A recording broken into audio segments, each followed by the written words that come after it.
Alright, so this is going to be part 5 to what if Deku had manifest. So with that being said, let's just roll the intro.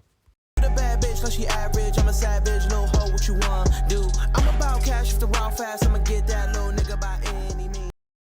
Alright, so before we actually start this what if, I'd like to say that, we're almost at 2K subscribers, right? And I really much appreciate that. And I would hope that we actually get to 2K before, the end of the year. And that's kind of my goal at this point. So if you watch my videos and you haven't subscribed yet, try to do so now. And, hopefully we could get to 2K. So with that being said, I wanted to do this part because, with the latest episode of My Hero, we got to see more of what Tamaki could do and more of, his backstory. So it felt appropriate to make this next part. So with that being said, let's actually get into the what if.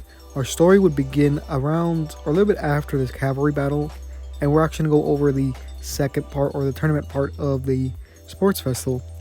So at this point, this is the point where Midnight would be telling the students about the kind of tournament that they're going to do, and that it's going to be one-on-one fights. So this is when Ojiro would warn people, specifically Deku, about how Shinso was on his team, but he doesn't really remember anything, and that he might have some sort of mind control, but he doesn't really know how it works. So this is when Deku basically is on guard at this point, since he has to go against Shinso. So we will get to the first fight, that being against Shinso versus Deku. So Shinso would still go into the ring and basically try to taunt Deku into talking. He would basically say like, "Oh, I know you. You're that the younger brother to the big three at UA. It must be real nice to have such a amazing quirk like your brother. It must be really easy for you to, become a hero. But people like me, people who've been like shunned by society, those who have quirks that are considered villainous, don't have that chance. You're very lucky to have such amazing quirk, because if I try to be a hero, everyone would think I would just be a villain, since the way my quirk works." And Deku at this point, he's kind of confused, but at the same time he knows that he's trying to get baited into talking, so he decides not to. And what he does at this point is that he uses his tentacles to basically, he grows them to the point where he's able to wrap them around Shinso and basically throws them out of the ring. Shinso's not really able to do much, since he doesn't have that much physical strength, and not really many people can overpower Tamaki's kind of tentacles, so he's actually thrown out of the ring. And after the match is over, he goes and talks to Shinso.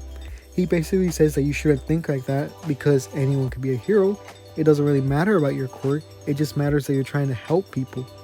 And Shinso's like, yeah, whatever. At this point, he just thinks of Deku as kind of naive at a certain point. That's what he kind of thinks in his mind. So he doesn't really take his advice at this point, but he does kind of keep that in the back of his mind. So we will get to the next fight, that being Todoroki versus Deku, right? So the match would start, and this is when basically Todoroki would try to kind of end it kind of fast. So he tries to throw waves of ice towards Deku, but Deku transforms his bottom half into that of a grasshopper and jumps around the kind of ice, and basically using his tentacles combined with a little bit of crab hands or crab claws to basically break the ice, just how he would normally do. Because the way that manifest works is that depending, he can make the kind of things that he makes stronger than they naturally would be, so he can make them larger as well. So because if he ate like a small piece of like squid, for example, it's not like his manifestation would be the size of that little piece. He can make it larger with training, which Deku would have done, as well as making, I believe, things like shells. The shells would have been stronger, because I don't really want to spoil the fight yet for anyone who haven't seen that latest episode of My Hero, so I'm not going to talk about it. But basically, it seems like he could make him stronger than usual because Tamaki was able to like break a gun using a claw, or like a crab claw. So yeah. So I guess at this point it's gonna be kind of a spoiler to the episode. So if you haven't seen the episode, I would recommend watching it right now. And if you have, then it's not gonna really matter too much since it's not going further than the manga. It's only gonna go to that one episode. So Deku would have known about Tamaki's, massive kind of ultimate move that he uses because they have the same quirk, as well as Tamaki trying to train him. He would have known that he had this kind of move, right? But Deku does something similar, but not completely. What Deku does is he grows his kind of tentacles larger than usual, and he basically makes it where he has the kind of snake kind of fangs. Yeah, the fangs coming out of the kind of the tentacle, right? In each of the tentacles, and he puts like some of the shell of the crab on the outside, giving it more defense. And so what Deku does is that he takes the neurotoxin from the I believe I think it was either octopus or squid. I don't remember which, but basically he does that because he would have eaten a lot before the tournament or the sports festival, so that he has multiple transformations, and he doesn't have to eat a lot, so it'd be really easy for him to do this. So that's what he would have done. And what he's trying to do at first, he's just clearing the ice so that Todoroki doesn't have this advantage with the kind of pressure that he's able to put on Deku, right? And then he asks, as he's like knocking away the ice, he thinks about like, why isn't he using his fire side, which is really weird because normally, because he knows that his father's endeavor, he should have a fire side, right? So he asks Todoroki why he's not using it, and he basically tells him that he's not going to win using his quirk. He's going to use his own power to basically beat him. And Deku's like, what are you talking about? It's your power.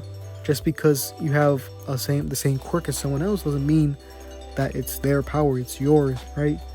And Todoroki would have given more credit to Deku because of this, or he would take Deku more serious when it comes to this kind of situation, because he has the same quirk as Tamaki, and to say that he could make it his own quirk really does inspire him. So this is when what happens is that Todoroki does listen to Deku, and he starts using his fire side, and he starts to charge, right? And what happens is that he basically shoots out the fire just how we do in normal. So what happens at this point is basically he shoots the giant fireball or the giant kind of beam of fire towards Deku, right? And Cementos is on the outside, kind of blocking it from everyone. So what happens is that when the fire and the smoke is cleared, Deku basically used One for All into his kind of manifestations, and he made a giant basic clam shell with both of his hands, including that with kind of armor from the crab that he would have eaten.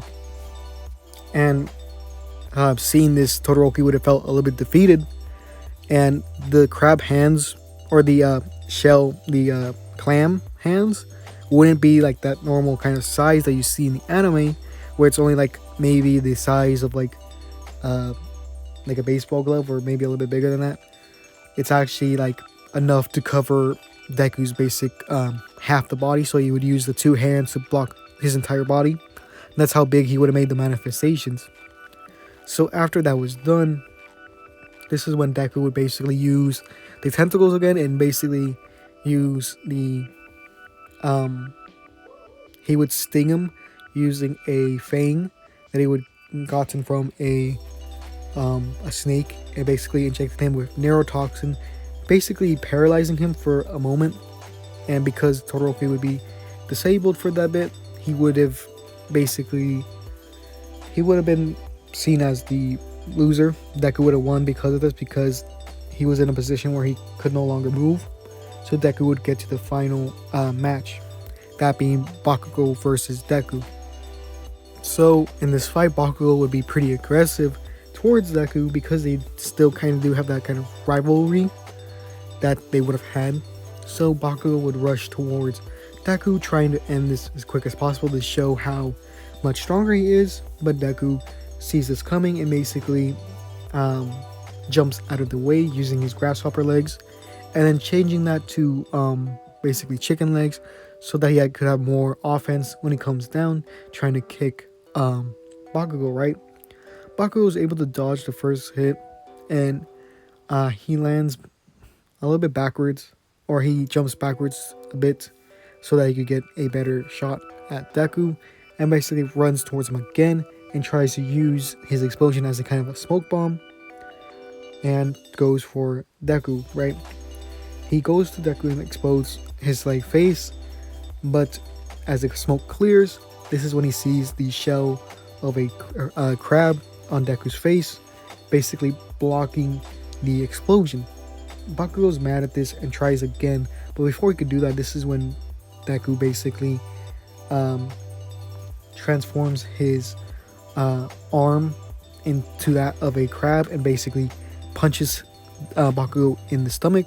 The crab claw is not sharp enough to pierce him, but it is it's blunt in a way, but it's also kind of pointy, so it does a little bit of damage, but it doesn't pierce the skin. It does a lot of damage towards Bakugo, since it is somewhat precise and pretty. There would have been a lot of force behind it, right? So Bakugo kind of jumps back from the pain and is out of breath at this point, because he would have got his the wind out of him from this kind of hit. This is when Deku would basically try to use his tentacles on Bakugo, trying to grab him and throw him out of the ring. Bakugo would have been able to blow up a few of these. He would have been able to blow up a few of these kind of tentacles, blowing them off and causing some pain for Deku. But the way that the tentacles work is that even if they're like cut off, it's not like you're cutting off like Tamaki's finger. To my understanding, if the manifestation actually gets like destroyed in any way, it doesn't really affect Tamaki's actual like body. It might affect him with like blood loss and things like that, maybe, because during the kind of fight, it's shown that he is, I don't know, it's kind of weird how it works. You guys can tell me if I got anything wrong, but I'm pretty sure it doesn't affect him too much. It does, I think it still hurts him, but it doesn't really affect him physically.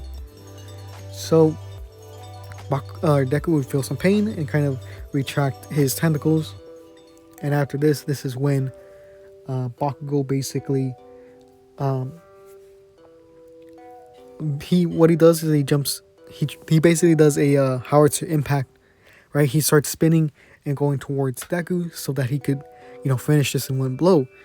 Deku basically takes a page out of Tamaki and grows the tentacles as large as he can to basically attack Bakugo before he hits, and he combines these tentacles with that of the shell of a crab to basically give it more protection, as well as giving it more defense at the same time. So after this is done, he basically, it's like a lesser version of Tamaki's ultimate. I forgot what it's called, but it's something Kraken, or I think it's called like a Chimera Kraken or something like that. So this is when Bakugo would launch himself towards Deku, trying to do that howitzer impact, while Deku basically does the Chimera Kraken, and he uses One for All into this, basically spinning as fast as he can. Or spinning the kind of tentacles as fast as he can, and they're a lot stronger at this point because of that. And as this is, he would basically use the tentacles as a whip all at the same time, going towards Bakugo, and I believe this would have basically, the outcome would be that Deku would have won because of how much force he would have put behind the tentacles, using that as a whip instead of a straight up punch. As well as Deku having the better defense compared to Bakugo. Bakugo has a lot of offense but not really too much defense, while Deku has a lot of defense and a somewhat good amount of attack. But with One For All, it does really boost out a lot higher.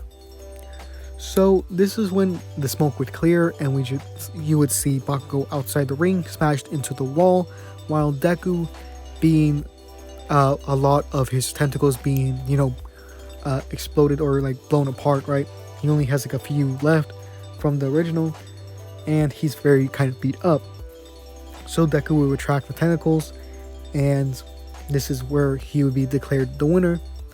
So in first place you would have Deku, second place would be Bakugo, and then third would be Tokoyami, since he did get third in the original. So this is when so after this was done, basically All Might would give out the medals and basically explain to the rest what they did well and what they did bad. So he would basically tell Bakugo that he rushed his attacks and he should have thought more clearly, but he did give off a really good offense with little time in between attacks.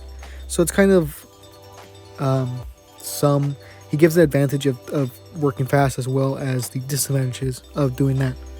So he would be really proud of Deku for winning, as well as being, the successor for One For All. So yeah, this is where I'm going to end it, and in the next part we'll go over the Stain fight. And yeah, like I said before, we're almost at 2,000, so if you really do watch my videos and you haven't subscribed, do so now, and hopefully we can get to 2,000 before the end of the year. So with that being said, this is going to be the video, so yeah.